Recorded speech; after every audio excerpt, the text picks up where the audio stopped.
Hey guys, Rui here down at RSEA Park. Can't wait to see this place full of red, white and black on Sunday at 3:10 as we take on the Western Bulldogs. First game in history for the St Kilda AFL women's side. It's free entry, so see you all here on Sunday. We're excited now to catch up with Olivia Vesely, one of the more exciting prospects we've got coming through the St Kilda AFLW side. Played 15 games, averaging 17.5 disposals, 4 tackles and a couple of marks per game with the Southern Saints through what was a very good VFLW season for the St Kilda girls. She won the VFLW Rising Star Award, which is a Debbie Lee medalist. She was inducted into the AFL Hall of Fame, Debbie Lee, just this week. In fact, the AFL Life membership, she was granted just this week, and she was in the VFLW Team of the Year and won the Sandringham Best and Fairest back in a couple of years ago. Olivia, thanks for joining us. Thanks so much for having me, guys.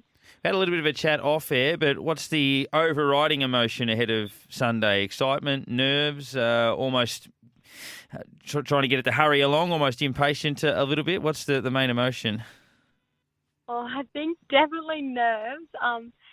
Nerves and excitement. A lot of excitement and nerves, and probably, I'm trying to stay pretty calm, I guess. I don't know. I'm trying to, I guess, take it all in before Sunday, because I think Sunday will be crazy quick, and yeah, I'm very excited.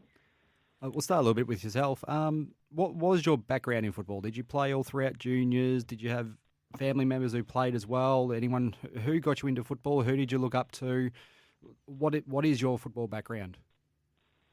I started probably at school, just playing in the schoolyard, and then I played under 11s at East Melbourne Knights, and I actually stopped after one season, and because my mum and dad weren't so keen on me playing with the boys, so I just ended up playing at Melbourne Primary, and I had a great teacher there, a couple of teachers actually, and we had a great girls team, and we actually won the state championship in year 5 and 6.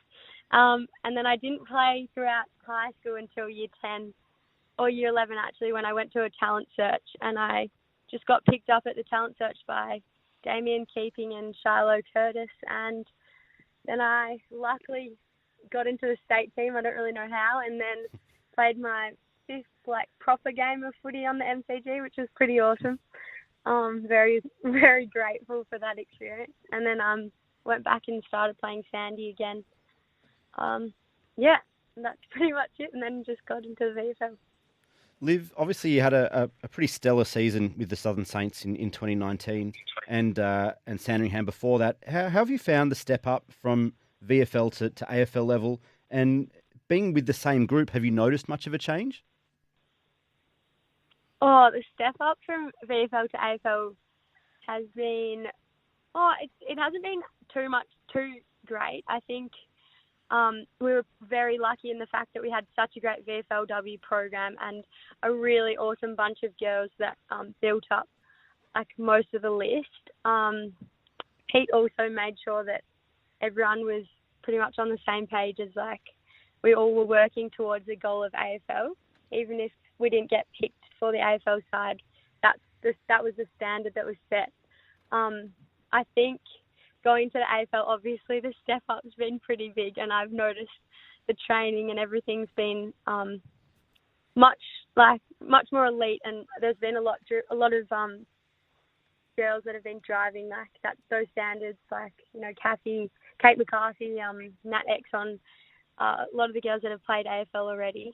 But I think the fun, I've just had so much fun, and the list has changed a tiny bit from VFL, but a lot of the girls stayed, which made it also quite easy to, I guess, continue building our structures and skills. You mentioned the list and the fact that it hasn't changed too much. It feels like the club as a whole, but I think the midfield particularly has really been built to compete from day one. Big bodies, strong, tackle, how to find the footy. Girls like Ali Drennan, Nat Exxon, AFLW experience, even some of the mature ages that the club's brought in from Adelaide and such.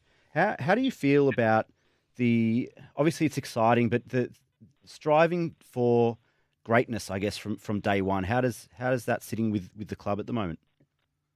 Oh, it's so insane. I can't get over how much everyone has really valued those goals. I think more so like as you said, I think the midfield obviously has been Pete's, like, she's put a lot of work into us, but I think the whole list is really deep and we all push each other. And yeah, the Adelaide girls that have come over they've been like, even without, none of them have played AFL, but they've been so insane in helping us all, pushing us all. Ali Drennan has, you know what she's like. She chats a lot and is probably one of the hardest working on the team and deserves so much. So those people have really driven standards and I think made us as a group a lot closer. And I think the fact that, there's not a lot of us that have played AFLW, so we're all trying to be the best we possibly can be and almost prove a couple of people wrong in like preconceived ideas that they have on us as a team, just because we don't have any like huge names. It's so exciting, and I'm really grateful to be a part of such an awesome group. Step one in that journey is to try to beat the Western Bulldogs on Sunday, coached by a former St Kilda legend in Nathan Burke. But they won the first premiership in this competition. They've lost Katie Brennan in the off-season across to Richmond.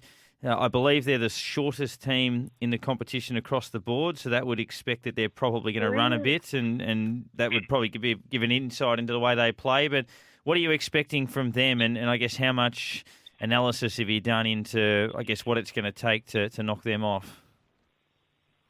Yeah, I think they're a really, as you put it, well-seasoned side, and I think it's going to take a lot to knock them off. But I think Pete put a lot of focus on us, and our structures have been really strong building over the past summer. And we all have a lot of faith in her and what she's put to us as a group, and how we, as a team, how the backs and the mids and the forwards work together. I think that's going to be the key to getting on the scoreboard and having a good game against them. Obviously, they're going to be quick, as you said. I didn't even know that they were the shortest in the league, but yeah, they're definitely. We've been told they're going to be quick, but I think we've got a lot of pace, and we also have a lot of height, so I think that will work to our advantage. We haven't really focused too much on them. I have to say, I don't feel like I know a huge amount of them or like how they play. I think it's been really good to have the coaches talk about, our game plan and the fact that we've trained really hard and can put up a good fight. I think that's really positive and exciting. Now, has anyone come in and spoken to you about the history of the club and what it means to be playing with the colours and Moorabbin it's as a venue, and has anyone really gone to the depth of that as what it really all means?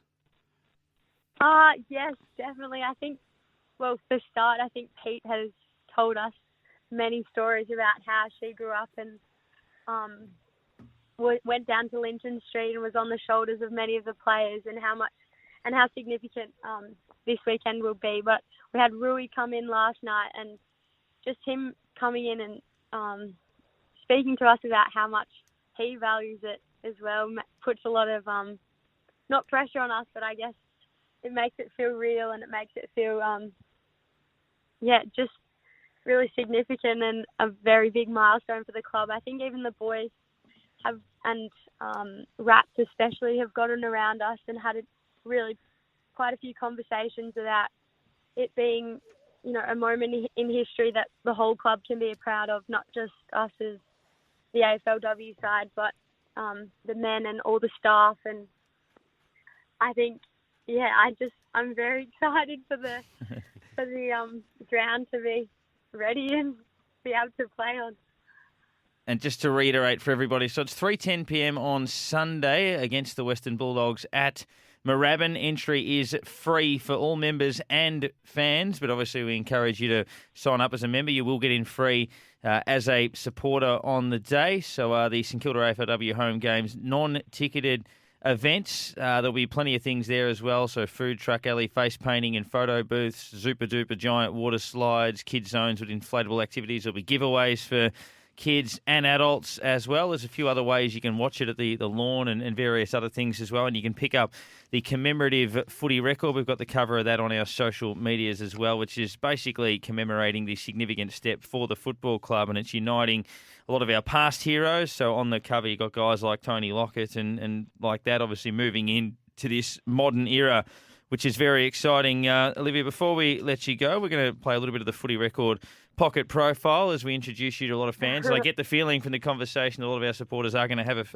a bit of fun watching you play over the next few years. But who's your favourite athlete of all time? Anyone who's ever spoken to me knows that I love Roger Federer, but who's your favourite athlete of all time?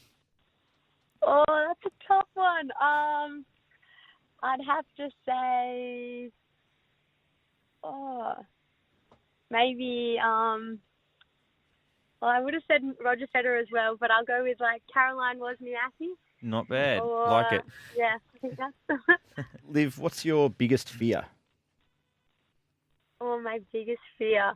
I hate deep, really deep water, the bottom of the ocean. Yeah, that's pretty scary. Out of space. Yeah, no, that's pretty scary. Fair call. Now, I asked you earlier about you growing up and that. Who'd you barrack for growing up? I barracked for the D's. There you go. There's a few XDs playing for us this year as well. But another one from me. Further to that, your favourite athlete. Who's the most famous person you've actually met? Oh, well, I was actually a ball kid at the Australian Open, so I ball kidded for Roger Federer. So I'd have there to you say go. he's probably... Right at the top of the tree. I haven't really met him, but I've held Been his close towel, enough. but that's pretty- I was sure you were going to say Yeah. Nick Rewalt. I That was sure. counts. Is there a favourite band or a pump up song that you listen to before a game to get you hyped? Oh, yeah. Actually, more recently, I love Purple Hat, the song. But I probably love Florence and the Machine, Dog Days. Can you think give I'm us too old. Can you give us a few bars of Purple Hat? Because I'm not sure I've heard that one. No, definitely not. I cannot. I got stitched up last time to sing a song, and I'm not doing it again. And obviously all new teammates, but who's your favourite teammate down the club? Oh, I don't have a favourite. If I give a favourite, I will have. They're not listening, come on. Well, who's the most annoying then? Oh, the most annoying. Probably Tilly Lucas Rod. Well, that's two. That's two. We're going to have to obviously check that over the journey, but I think we've got a bit of it there. Liv, thank you very much for joining us. All the very best of luck for Sunday. We certainly wish you well, and we encourage all Saints fans to get along. Thanks so much, guys. Thanks for the chat. It's been awesome. Oh, no. Thanks, guys. Thanks, Liv.